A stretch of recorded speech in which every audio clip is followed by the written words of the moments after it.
It's Tuesday, April 10, 2018. I'm Albert Mohler, and this is The Briefing, a daily analysis of news and events from a Christian worldview.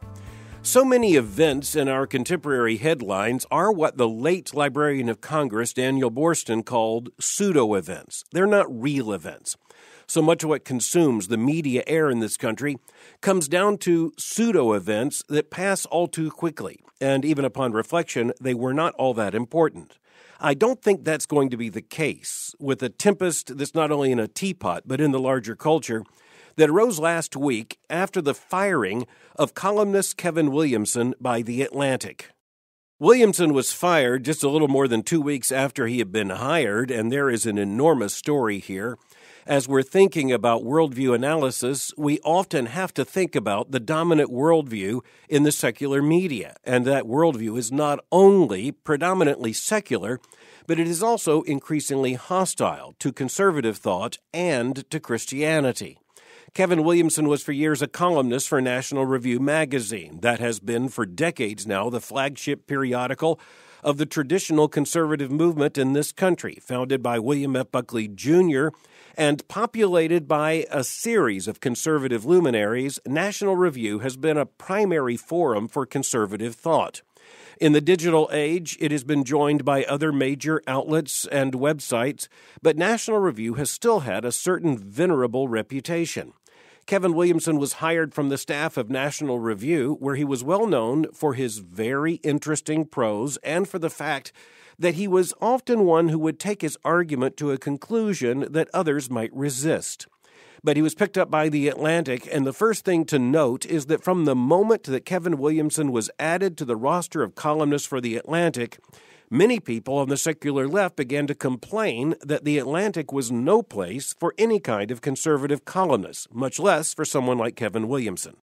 Controversy about the columnist appeared to reach a fever pitch early last week, and then it got even hotter. On Thursday, the editor of The Atlantic announced that he was firing Kevin Williamson almost before he had been able to contribute anything of substance to the magazine or to its website. Now, one footnote to this is that The Atlantic, just a matter of a few years ago, appeared to be headed, like so many other literary and political magazines, into the dustbin of history. But The Atlantic turned itself around primarily as a lively and credible online presence. It became one of the very first examples of online long-form journalism to turn a profit and also to gain a great deal of cultural interest. Williamson's hiring had been the act of Jeffrey Goldberg, The Atlantic's editor-in-chief, but that same editor-in-chief fired Williamson last Thursday and did so in a statement and explanation to other employees of the magazine. Michael M. Greenbaum, writing for the New York Times, summarized the story this way. The Atlantic magazine terminated its relationship with Kevin D. Williamson, the conservative writer whose hiring last month angered liberals and sparked an online debate about what views are considered acceptable in mainstream publications.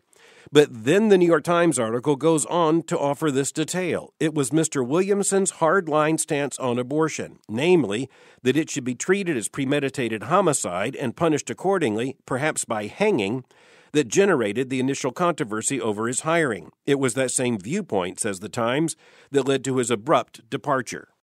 The controversy over this particular stance by Kevin Williamson was dated to 2014 when he articulated that viewpoint in a tweet. In defending the hiring of Williamson, Jeffrey Goldberg, the Atlantic editor, had explained that Williamson's articulation of that view in a tweet was not representative of a sustained thought, but was rather an immediate reflection. But that defense fell apart when a podcast from the same year, 2014, emerged, where Williamson made a far more extended argument. That was the very reason that Goldberg gave last Thursday for terminating Williamson from The Atlantic. Christians looking at this controversy need to take a step back and recognize that there was immediate protest at the hiring of Kevin Williamson merely because he is pro-life. The controversy grew in intensity once his statements on the death penalty for abortion became known, and then, of course, he was terminated once that was known to be a rather sustained argument. Back when he was writing for National Review, Kevin Williamson was much admired for the quality of his prose and for the pungency of his arguments. It's not only on this issue, but across a range of issues that Kevin Williamson had articulated a very creative and prosaic defense of conservative conviction. But here's where we also need to recognize that on this particular issue, Kevin Williamson is way outside the boundaries of the mainstream pro-life movement in the United States of America. As of the end of last week, Kevin Williamson could not work for The Atlantic. But it's at least intellectually honest to point out that he could not work for a major pro-life organization in the United States either. Both the left and the right are trying to make as much as they can out of the firing of Williamson by The Atlantic. On the left, the argument comes down to this. See, we told you so. There are no responsible conservative voices. See, we warned you that you must not hire a pro-life columnist for The Atlantic because this is what's going to happen. See, we told you all along that pro-lifers are extremists who are trying to arrest women, throw them in jail, and if they have had an abortion, even call for the death penalty. See, we told you so. On the other side, conservatives, including some conservative Christians, are saying, we told you so. We told you that The Atlantic wasn't really going to hire a conservative writer. We told you that there wasn't any real openness in America's secular culture to any defense of a pro-life position. We told you that this was just a ploy and that it wouldn't last. Now you understand why both sides, trying to make the most of this controversy, have every reason to believe that the firing or the hiring of Kevin Williamson made their point. On the issue of abortion, Kevin Williamson is not only intellectually engaged, he's not only theologically engaged, he's very personally engaged. He himself was born to an unwed mother, and he was raised by adoptive parents. He has often asked the question as to whether or not his mother might have had an abortion had it been available to her, but it's also clear that, as he says, he does not want to retroactively entrust that decision to her. When Williamson was hired, a man of the left, Conor Friedersdorf of The Atlantic, defended him by saying that his essays, quote, are exquisitely written and evince a deep concern for humanity that his critics miss. They don't understand the mode of some who grow up in dysfunction, hate what it does to people, and don't think being polite about it serves anyone, end quote. Even now, in a very forceful piece of his own, Conor Friedersdorf protests the firing of Kevin Williamson. It was also a sentiment and judgment shared by conservative writers such as David French. He wrote, quote, I spent my entire adult life in an academic and media environment that put a premium on shocking the conservative conscience. Advocate for the most barbaric abortion practices? Fine. Celebrate an artist who dips a crucifix in urine? Good. Decry 9/11 first responders as not human because of white supremacy? Intriguing. But the marketplace of ideas, wrote French, isn't for the faint of heart, and good conservatives learn to simultaneously defend the culture of free speech while also fighting hard to build a culture of virtue and respect. He concluded, Look, I know it's easy for some to dismiss Kevin's termination as a mere inside baseball media drama, but it's more than that. It's a declaration, he said, by one of America's most powerful media entities that it can't even coexist with a man like Kevin. If he wants to write, he should run along to his conservative home. His new colleagues simply couldn't abide his presence, end quote. While folks on both sides of the cultural divide are trying to make a great deal of this, we have to understand there really is a big story here. I said earlier that Kevin Williamson could not work for a mainstream pro-life organization in this country. Why did I say that? It is because he holds to a view that those organizations have long repudiated. The mainstream pro-life movement in this country, represented by the most visible organizations and names, has long argued for the criminalization of abortion, but for criminal penalties not against the woman who might seek an abortion, but against the medical practitioners and others who would profit by it. The mainstream pro-life position in this country, developed over many decades, is that abortion is murder, but that the murderer who ought to be charged with homicide is either the one who profiteers or the one who practices the medical action that brings about the abortion. In any event, it is the murderer, not the woman seeking the abortion, who the mainstream pro-life movement has identified as the most significant moral agent. This is not to argue that women who have sought or who have obtained abortions are not morally responsible. It is to say that's a different kind of responsibility than the one who actually brings about the murder. There has also been a twofold pragmatic argument behind this. The first pragmatic aspect is the fact that if one wants to preserve life, one must deal responsibly and redemptively with a woman who might be under the pressure to consider an abortion.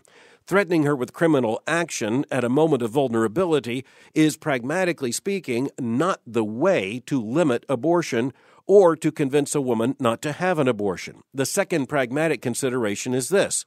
The American people, even when abortion was criminalized, did not support criminal charges being brought against the woman who sought the abortion. Almost immediately after the firing of Kevin Williamson, those in the pro-choice, the pro-abortion movement, immediately leapt to say, see, this is where the pro-lifers have always been. This is what they really believe. And that alone has caused injury to the pro-life movement. Anna North, writing for Vox, a liberal website, ran an article with the headline, "Plenty of conservatives really do believe women should be executed for having abortions." The problem for her argument is that she can't come up with any named conservative other than Kevin Williamson who holds to such a position. This is where we need to be very careful and understand the basic hypocrisy that is being revealed here on the left. No one stated that better than Robert P. George, McCormick Professor of Jurisprudence at Princeton University, who tweeted in response to Williamson's firing, quote, "Thought experiment. Imagine that the Atlantic hires Peter Singer, but critics demand that he be fired for saying it's not in principle morally wrong for parents to kill newborn infant children. Conservatives, would you support his being fired? Liberals, would you oppose it?" End quote. Now, the cogency and the power of Robert George's illustration here came immediately to my mind when I first heard of this controversy. Peter Singer is, of all things, a professor of bioethics at Princeton University, and yes, the Australian-born Peter Singer was hired by Princeton after it was well known that he argues for the acceptability not only of abortion, but of infanticide in the early weeks and months of a child's life. Here you see the hypocrisy of the secular left. It's on full display. There's much grandstanding about what it means for good for Princeton University to have Peter Singer, an advocate of infanticide, in an endowed chair in one of America's most respected universities, but it is argued someone who holds to a position like Kevin Williamson that is consistently pro-life, even if he is provocative, that it's unacceptable that Kevin Williamson should have a voice in a mainstream publication such as The Atlantic. And here we have to remember that the controversy and the uproar from the left about hiring Kevin Williamson was generalized first about the fact that he is pro-life before they ever got to the controversy that led to his termination. But next we turn to a controversy within the controversy, and we turn from The Atlantic to The Washington Post, and we turn from Kevin Williamson to Ruth Marcus, who since 2006 has been an influential columnist with the most important newspaper in the nation's capital. She basically says that when it comes to Kevin Williamson, his abortion comments were shocking, but she said, at least he's intellectually honest. In the article that was posted on April the 6th, Ruth Marcus doesn't exactly dance on Kevin Williamson's grave, but what she does attempt to do is to argue that what Kevin Williamson represents is an extremist form of thought. But hold on to that for a moment when you consider Ruth Marcus herself on the question of abortion. Just about a month ago, Ruth Marcus actually wrote a column that had this headline in the Washington Post, quote, "I would have aborted a fetus with Down syndrome. Women need that right." This came after action in several states to limit or to prevent abortion for the cause of a Down syndrome diagnosis. Ruth Marcus wrote, quote, "I have had 2 children. I was old enough when I became pregnant that it made sense to do the testing for Down syndrome. Back then, she says, it was amniocentesis performed after 15 weeks. Now, chorionic villus sampling can provide a conclusive determination as early as 9 weeks. I can say, wrote Ruth Marcus, without hesitation, that tragic as it would have felt and ghastly as a second trimester abortion would have been, I would have terminated those pregnancies had the testing come back positive. I would have grieved the loss and moved on, end quote. The important issue for our recognition here is that this columnist for the Washington Post thinks that Kevin Williamson is an extremist, but clearly she believes that she is not. But in a column published just a month before this controversy, she went on to argue that if indeed one of her 2 pregnancies had been identified as having a likelihood of Down syndrome, she would have aborted. To use the language that she wrote in her own words, I can say without hesitation that tragic as it would have felt, notice the feeling language there, and ghastly as a second trimester abortion would have been, just how ghastly is it? You're talking about the surgical destruction of a baby in the womb and then the removal of the remains. She went on to say, I would have terminated those pregnancies had the testing come back positive. And then these chilling words, I would have grieved the loss and moved on. But Ruth Marcus didn't leave it there. She came back with an article just about a week later with a headline, The Silenced Majority of Women Who Would Abort a Fetus with Down Syndrome. In the original article, she had made this very telling argument, quote, more than 2/3 of American women choose abortion in such circumstances. Isn't that the point, she asked, or at least inherent in the point of prenatal testing in the first place, end quote? There you see how the culture of death has won an almost complete victory. If you're counting the math, it's 2/3 of all pregnancies, according to Ruth Marcus, in which this diagnosis may have appeared. 2/3 terminated. We believe the actual numbers are considerably higher than that. But notice how the culture of death wins on the assumption. As Ruth Marcus points out, isn't it the very point of this prenatal testing to have the information in order to make a decision as to whether or not you're going to terminate this pregnancy, whether or not this baby is going to be allowed to live long enough to be born? She makes the argument that's exactly what this entire regime of testing is about. This is a new breakthrough in human life that allows us to avoid the imposition of giving birth to someone who is deficient. As Ruth Marcus said, I would have grieved the loss and moved on. The fundamental issue at stake here is to recognize that Ruth Marcus doesn't think she's an extremist, but she's sure that Kevin Williamson is. But according to her worldview, a baby who is diagnosed as being marked by Down syndrome should be aborted in the womb. She would have done so and then moved on. But anyone who argues for abortion as the killing of an unborn human life, as a form of homicide, is an extremist who shouldn't have this kind of voice, or who should at least be recognized as an extremist whose arguments we can dismiss out of hand. At the very least, in the aftermath of this controversy, we should understand the rules by which the game is played. The game is over for Kevin Williamson at The Atlantic, and as a footnote, we need to recognize that The Atlantic, as any other publication, has every legal right to determine who will and will not write for the magazine. They have every legal right to determine which ideas and worldviews have a place and will not have a place in the magazine. But readers have every right and responsibility to understand just what decisions are made by The Atlantic, and then to take those assumptions and those policies very much into consideration. And this is where we need to turn to The Atlantic and say this. If you believe that those specific arguments by Kevin Williamson are out of bounds, then it is the responsibility of The Atlantic to make the point and to establish that credibility by hiring intelligent and responsible pro-life conservative voices who would not be an exception at the website and the magazine, but rather an ongoing part of the conversation.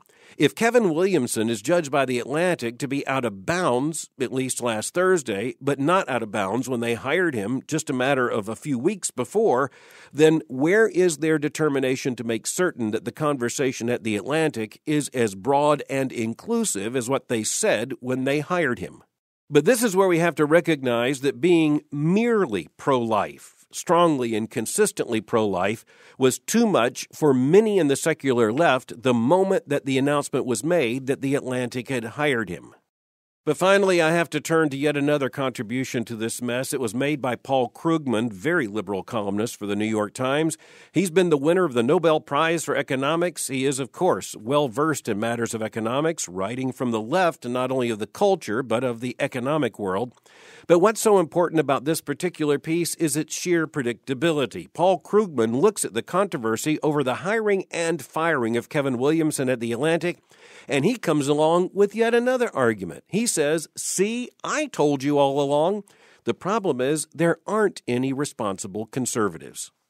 As Krugman argues to the generally very liberal readers of the New York Times, quote, "The real problem here is that media organizations are looking for unicorns, serious, honest, conservative intellectuals with real influence.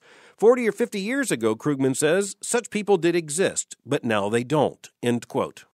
So now you have a man of the left who also has a very influential media platform and voice in society who's saying to media outlets, just give up. Don't even look for credible intellectual conservatives because they don't exist.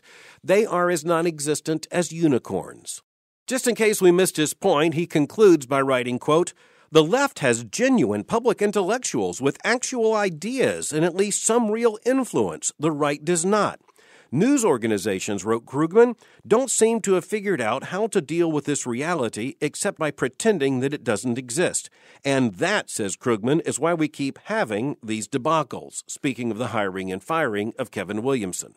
Of course, that's an absolute recipe, if not a moral mandate, for an entirely one-sided media, for a conversation that, as it pertains to public intellectuals, would include only those who would pass Paul Krugman's muster, his own standard for acceptability, into that conversation. And as Krugman here announces, that means no conservatives, because the words conservative and intellectual can't even really go together. He says there are no conservative intellectuals these days with any real influence. Those people may have existed decades ago, but they do not exist any longer. It takes an amazing amount of arrogance, almost breathtaking, to write that your side has genuine public intellectuals with actual ideas, and the other side does not. The left won't be satisfied until this is the realization of the mainstream media, that conservative intellectuals are merely unicorns. But to the liberal side, we simply have to say this: sticking a bucket over your head and yelling makes yourself sound loud. But at the end of the day, it's really just you and your bucket. Thanks for listening to The Briefing. For more information, go to my website at albertmohler.com. You can follow me on Twitter by going to twitter.com/Albert Mohler. For information on the Southern Baptist Theological Seminary, go to sbts.edu. For information on Boyce College, just go to boycecollege.com. I'll meet you again tomorrow for The Briefing.